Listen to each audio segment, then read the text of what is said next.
विद्वेश्वर संहिता 12वां अध्याय। मोक्षदायक पुण्य क्षेत्रों का वर्णन।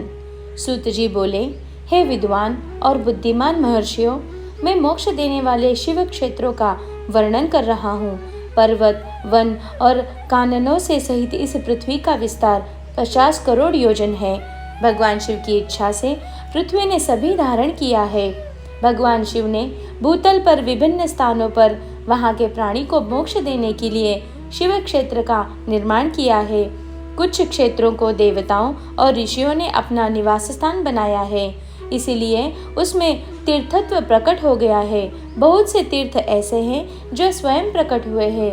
तीर्थ क्षेत्र में जाने पर मनुष्य को सदा स्नान, दान और जाप करना चाहिए, अन्यथा मनुष्य रोग, गरीबी तथा मुक्ता आदि दोषों का भागी होता है। जो मनुष्य अपने देश में मृत्यु को प्राप्त होता है, वह इस पुण्य के फल से दोबारा मनुष्य योनि को प्राप्त करता है, परंतु पापी मनुष्य दुर्गति को ही प्राप्त कर लेता है। हे ब्राह्मणों, पुण्य क्षेत्र में किया गया पाप कर्म अधिक दृढ़ हो जाता है। अतः पुण्य क्षेत्र में निवास करते समय पाप करने से बचना चाहिए। सिंधु और सतलज नदी के तट पर बहुत से पुण्य क्षेत्र है। सरस्वती नदी परम पवित्र और 60 मुख वाली है, अर्थात उनकी 60 धाराएं हैं। इन धाराओं के तट पर निवास करने से परम पद की प्राप्ति होती है। हिमालय से निकली हुई पुण्य सलीला गंगा 100 मुखी वाली नदी है। इसके तट पर काशी, प्रयाग आदि पुण्य क्षेत्र है। मकर राशि में सूर्य होने पर गंगा की तटभूमि अधिक प्रशस्त एवं पुण्यदायक हो जाती है।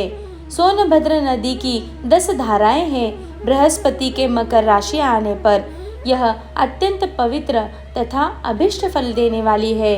इस समय यहाँ स्नान और उपवास करने से विनायक पद की प्राप्ति होती है।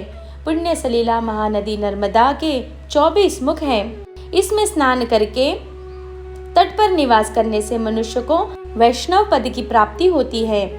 तमसा के 12 तथा रेवा के 10 मुख हैं। परम पुण्यमयी गोदावरी के 21 मुख हैं। यह ब्रह्म हत्या तथा गोवध पाप का नाश करने वाली है एवं रुद्रलोक देने वाली है। कृष्णवेणी नदी समस्त पापों का नाश करने वाली है। इसके 18 मुख हैं तथा यह विष्णुलोक को प्रदान करने वाली है। तुंगभद्रा 10 मुखी है एवं ब्रह्मलोक देने वाली है। सुवर्ण मुखरी के 9 मुख है। ब्रह्मलोक से लौटे हुए जीव इसी नदी के तट पर जन्म लेते हैं। सरस्वती नदी, पंपा सरोवर, कन्याकुमारी अंतरिप तथा शुभकारक श्वेत नदी सभी पुण्य क्षेत्र हैं। इनके तट पर निवास करने से इंद्रलोक की प्राप्ति होती है। महानदी कावेरी परम पुण्यमयी है। इसके 27 मुख हैं। यह संपूर्ण अभिष्ट वस्तुओं को देने वाली है। इसके तट ब्रह्मा विष्णु का पद देने वाले हैं। कावेरी के जो तट शैव क्षेत्र के अंतर्गत है, वे अभिष्ट फल तथा शिवलोक प्रदान करने वाले हैं। नैमिषारण्य तथा बद्रिकाश्रम में सूर्य और बृहस्पति के मेष राशि में आने पर स्नान और पूजन करने से ब्रह्मलोक की प्राप्ति होती है। सिंह और कर्क राशि में सूर्य की संक्रांति होने पर सिंधु नदी में किया स्नान तथा केदार तीर्थ के जल का पान एवं स्नान ज्ञानदायक माना गया है। बृहस्पति के सिंह राशि में स्थित होने पर भाद्र मास में गोदावरी के जल में स्नान करने से शिवलोक की प्राप्ति होती है। ऐसा स्वयं भगवान शिव ने कहा था। सूर्य और बृहस्पति के कन्या राशि में स्थित होने पर यमुना और सोनभद्र में स्नान से धर्मराज और गणेश लोक में महाभोग की प्राप्ति होती है। ऐसी महर्षियों की मान्यता है। सूर्य और बृहस्पति के तुला राशि होने पर कावेरी नदी में स्नान करने से भगवान विष्णु के वचन की महिमा से अभिष्ट फल की प्राप्ति होती है। मार्गशीर्ष माह में सूर्य और बृहस्पति के वृश्चिक राशि में आने पर नर्मदा में स्नान करने से विष्णु पद की प्राप्ति होती है। सूर्य और बृहस्पति के धनु राशि में होने पर सुवर्णमुखरी नदी में किया स्नान शिवलोक प्रदान करने वाला है। मकर राशि में सूर्य और बृहस्पति के माघ मास में होने पर गंगा जी में किया गया स्नान शिवलोक प्रदान करने वाला है। शिवलोक के पश्चात ब्रह्मा और विष्णु के स्थानों में सुख भोग कर अंत में मनुष्य को ज्ञान की प्राप्ति होती है।